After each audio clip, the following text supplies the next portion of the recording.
সাতক্ষীরা জেলা বস্ত্র ব্যবসায়ী সমিতি আয়োজিত আজকের নতুন কমিটির অভিষেক ও নৈশভোগের সম্মানীয় সভাপতি, তিনি এই প্রতিষ্ঠানটিকে দীর্ঘদিন ধরে রেখেছেন, রনি গোলাপের স্বত্বাধিকারী। আমাদের প্রতিষ্ঠান থেকে আমাদের প্রত্যেকের নামের সূচনা হয় এবং ব্যবসায়ীদের পরিচিতি আমরা লাভ করি। আজকের নবগঠিত কমিটি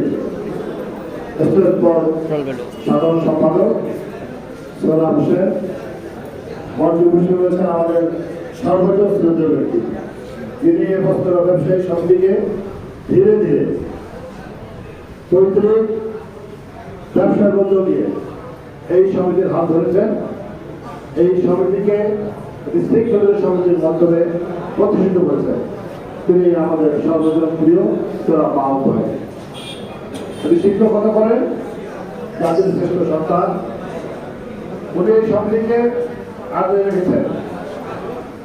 সম্মানীয় নতুন গভর্নমেন্ট নেতৃবৃন্দ, আমার সঙ্গে উপস্থিত